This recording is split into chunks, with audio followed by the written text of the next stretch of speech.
Hi folks, we're going to take a look at a fourth example of solving an exponential equation. And I'm hoping that the previous one will give us some inspiration on how to solve this one here. Okay, because I've got something significantly more complicated here. But I'm hoping that you think about what I told you before is, can you write all the exponential expressions so that you're working with the same power? And here I see a 2 to the x, but I also see a 4 to the x, and I know I can write 4 as 2 squared. And here 8 to the x, so I can write 8 as 2 cubed. So let me see if that helps me out. So I'm going to replace here 8 by 2 cubed. Okay. 4 by 2 squared. Okay.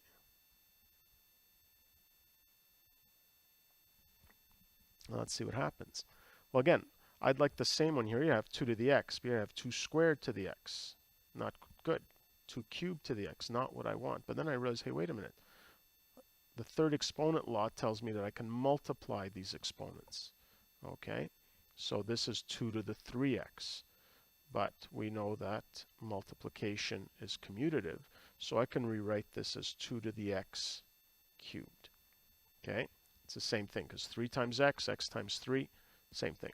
Okay, and it's great now because I have 2 to the x and another 2 to the x. I can do something similar here. I can write this as 2 to the x squared. Okay, 4 times 2 to the x and minus 12.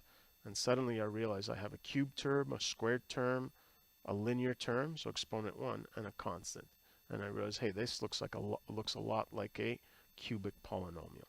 Okay, so I'm going to solve it as a polynomial equation. So step number 1 for solving a polynomial equation is to bring everything to one side of the equation.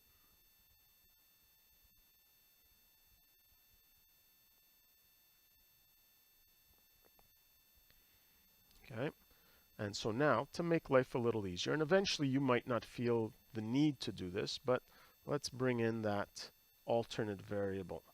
Okay, just to make things very clear. So I can rewrite this as z cubed minus 3z squared minus 4z plus 12 equals 0. And maybe here I realize, well, I've got a cubic, so I've only got 2 ways I can go. 4 terms, I should be thinking about grouping, and if that doesn't work, I can always use the factor theorem. But in this case here, looks like grouping, grouping works out quite well. So here I'm left with z minus 3, and I take out a 4, and I'm left again with z minus 3. Okay, and so I have my common factor of z minus 3, and I'm left with z squared minus 4, so I'm going to go right ahead and factor that right away. Okay, and so now very easily I can see that z can be equal to 3, or z can be equal to negative 2, or z can be equal to 2. Okay, so I'll finish this off up here. So I'm not solving for z, I'm solving for x, so I can write 2 to the x is equal to 3, or 2 to the x is equal to negative 2, or 2 to the x is equal to 2. Okay, so here, not much I can do here, so I have to take logarithm of both sides. So x is equal to log base 2 of 3. Here, though, I realize, hey, 2 to the x equals negative 2. 2 to the x can never be negative. So there's no solution that comes from that one. Okay, and here, well, I don't really have to take logarithms of both sides because I can see that it's 2 to the 1 that's going to be equal to 2. So x is equal to 1, and there's my 2 solutions.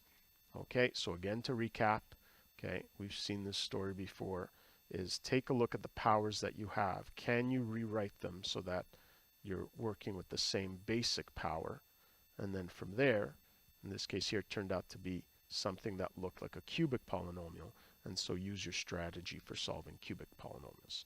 But of course, at the end, you always have to come back and solve those exponential forms. Okay, that's it for this one.